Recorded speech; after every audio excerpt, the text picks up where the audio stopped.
Good morning. My name is Andy Mao. I'm the Justice Department's National Elder Justice Coordinator, and I want to welcome you to the first National Elder Justice Law Enforcement Summit.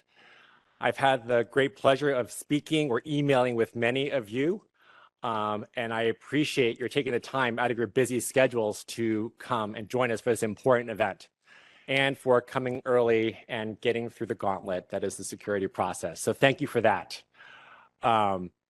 As you know, there's a very, very packed agenda. But before we start, we have two very distinguished guests who are going to help open this summit.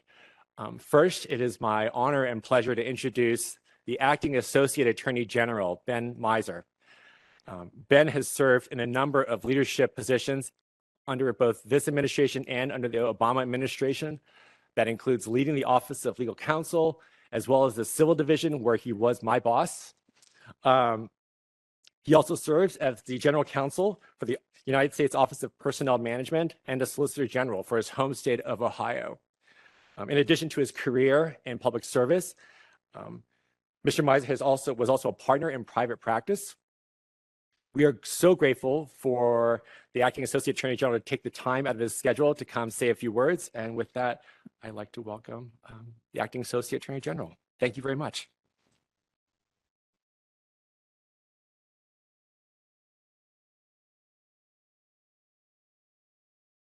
Good morning, and thank you, Andy, for that warm welcome and for your outstanding leadership of the Justice Department's National Elder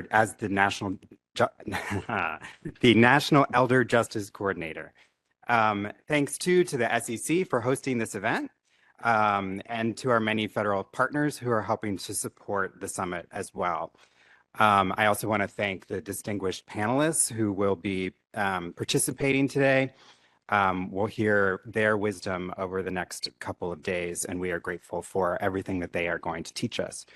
I'm delighted to welcome you to the first ever National Elder Justice Law Enforcement Summit, where representatives from state, local, and federal law enforcement across the country have come together to collaborate on our shared efforts to combat elder abuse, neglect, financial exploitation, and fraud.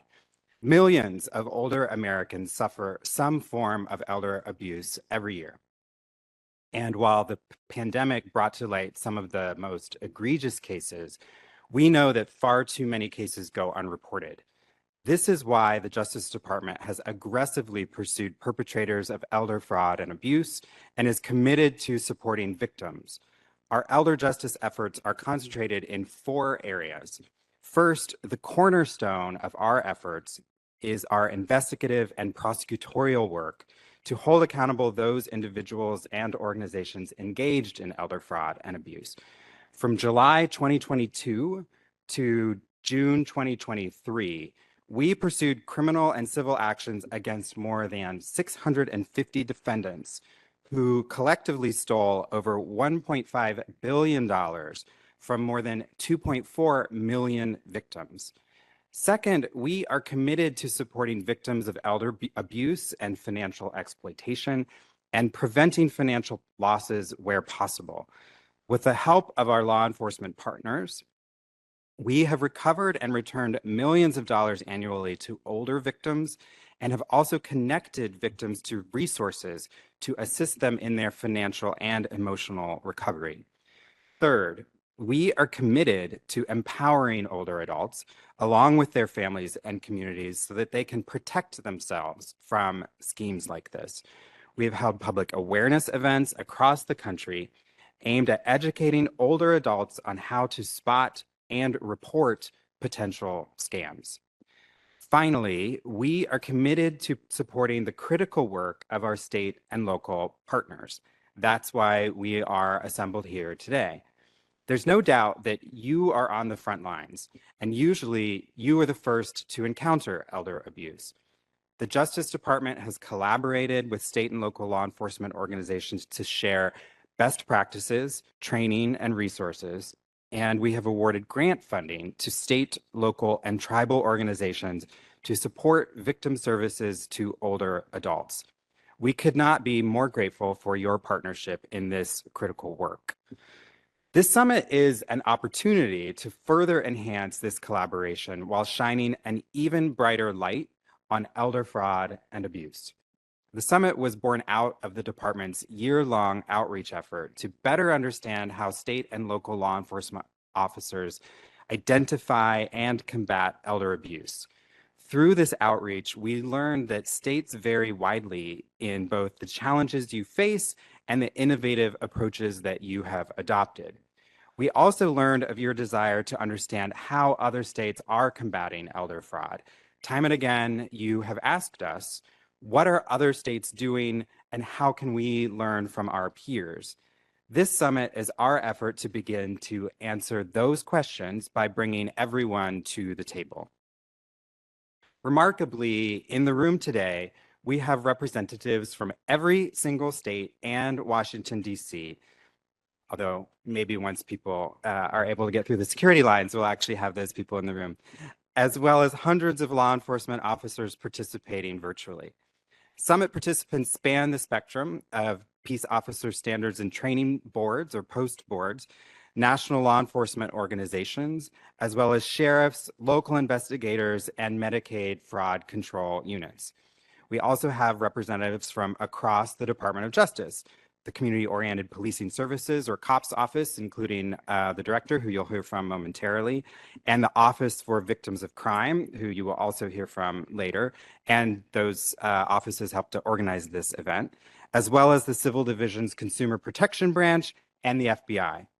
We are also joined by other federal partners, including our hosts, the SEC, the Department of Health and Human Services, and the Federal Trade Commission. The department's elder justice work holds a special place for me personally, as Andy mentioned. During a prior tour of duty at the Justice Department, I had the honor of leading the Civil Division, where I oversaw the Elder Justice Initiative and its launch of 10 elder justice task forces to enhance coordination between federal, state, and local prosecutors and law enforcement to pursue actions against nursing homes that provided grossly substandard care to their residents. I also oversaw the department's first coordinated elder fraud sweep, which dismantled a global network of mass mailing fraud schemes that targeted older and vulnerable individuals. I'm very proud that these critical initiatives continue to this day and in an expanded form.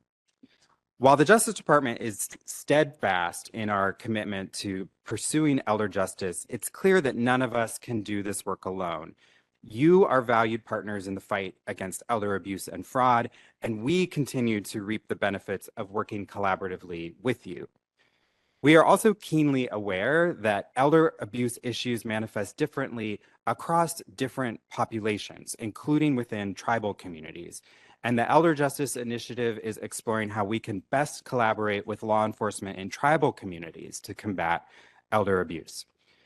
We hope this summit provides a forum for sharing information and resources, learning from one another, and forging new relationships so that we can all return to our communities with renewed vigor and commitment to doing better for older adults. Thank you for sharing your vision, expertise, leadership, and wisdom as we forge together in our pursuit of justice for our country's older adults. Thanks very much.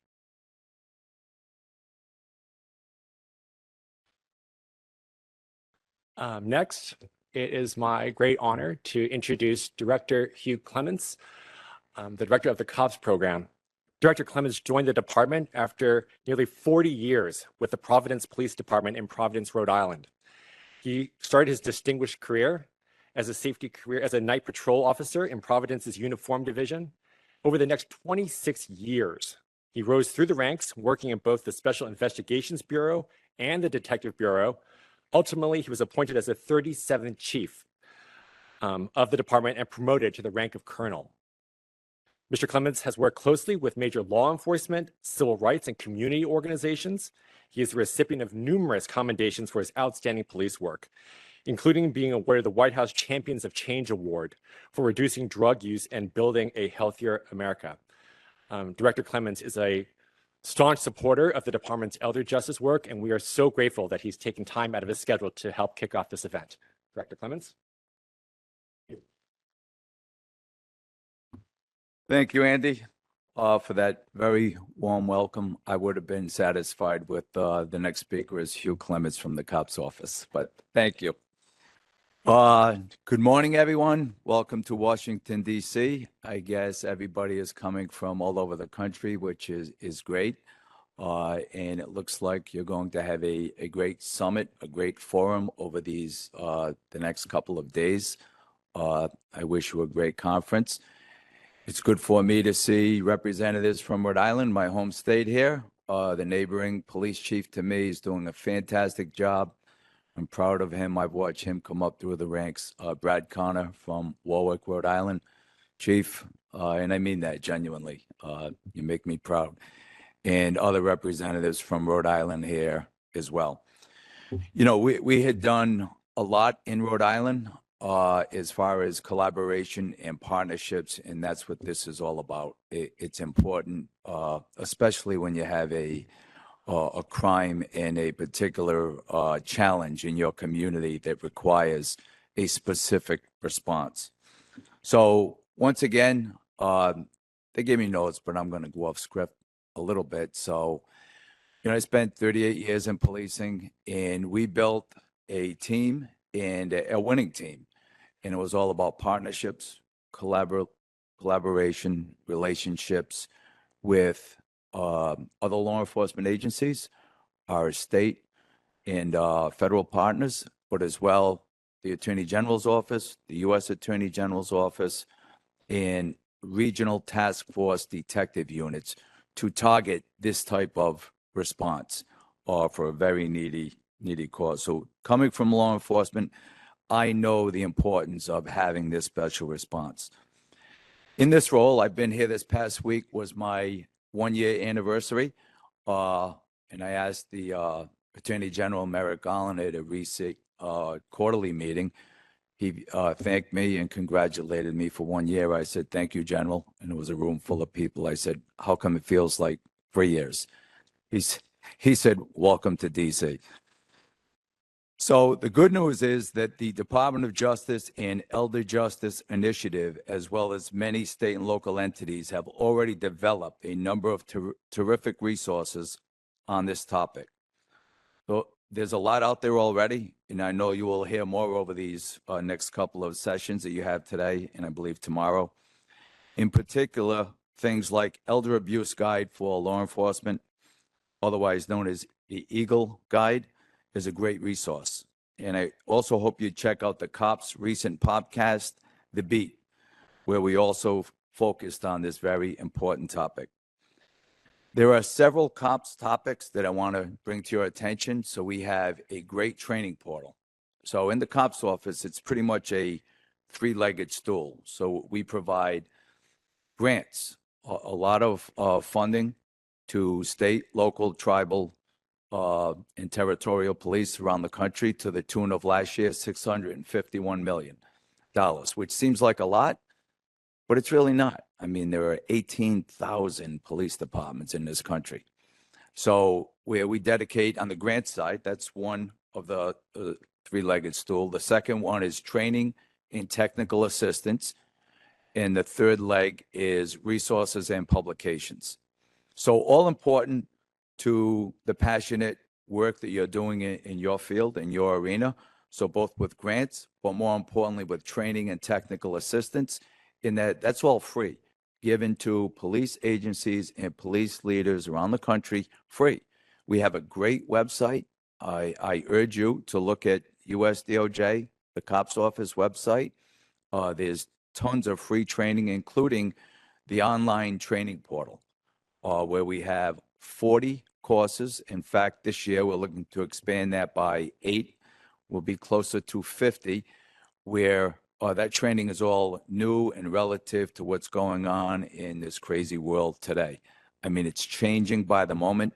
That's why this conference is so important, with things that are going on in social media, the internet, as it pertains to the great work you're doing in your communities. But these courses are, they're certified by post administrations all over the country. So I urge police leaders, police chiefs, partners of your local police, have them visit that COPS website to get that training from the online portal. As well, the third leg is resources and publications.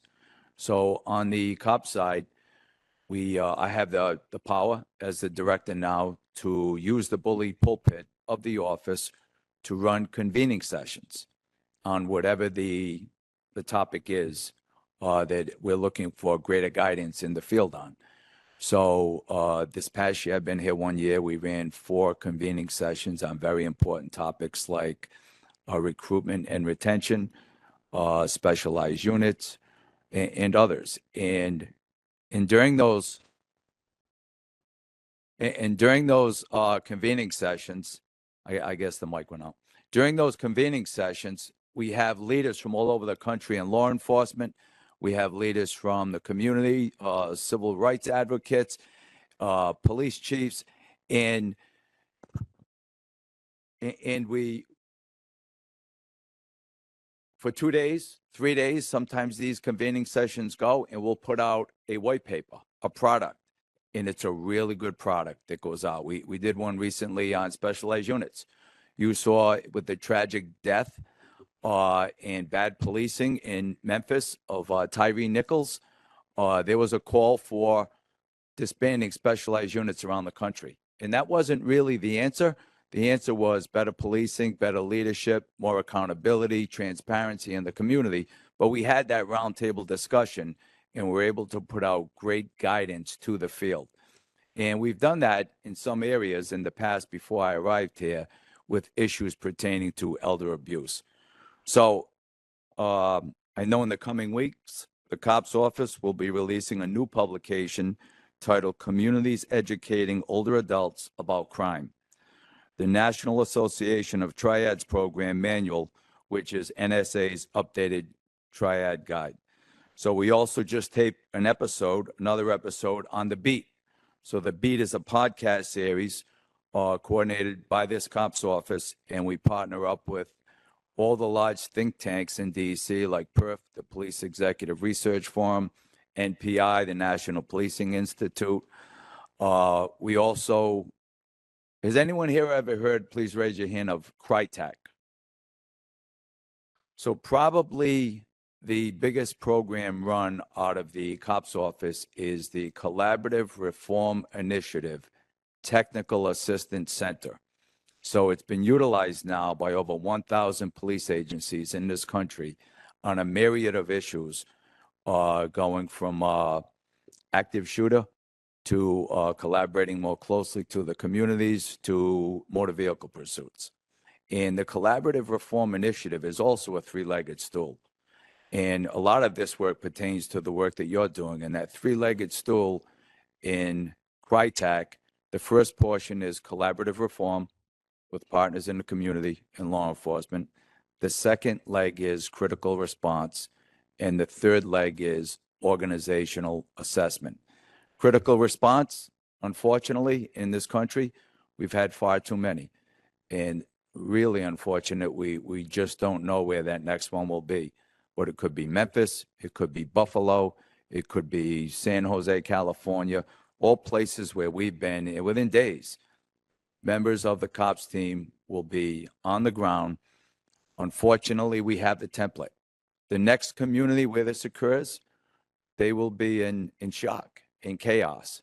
And the COPS office has the template for how to best address at that moment for the local leader, the local police chief, the community, how to address the media, and it's a really good tool. So this CRITAC program, we will reach out oftentimes if it's a critical response. But on every other aspect of CRITAC, the community will reach out to the COPS office for help. And it's the reason why I really enjoy this job. We have flipped some police departments around. We have saved police leaders, or we have saved their job by coming in and getting them back on track by looking at policy, training, collaborating with the community. But it's really important work that we're giving back to police leaders and communities. So I say all this because in everything we do, it's about partnerships, collaboration.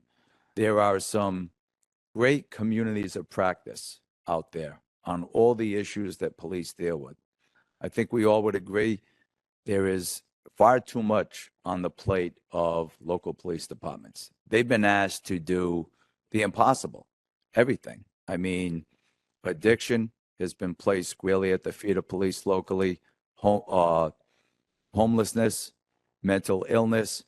But you know what? I think the police end up being a good conduit to addressing it in a comprehensive way. And that's why this COPS office is so important with the guidance we give out in publications and with CRITEC. So again, I have Vonda Matthews here from the COPS office. She will be here for the whole session. I urge you to reach out to her if you have any questions about how we may be able to collaborate more closely in the days and months and years to come. But as well, go to our website. It's really an important resource, not only for police leaders and police agencies, but organizations like yourself. And again, where I came from, we had a specialized unit that addressed elder abuse.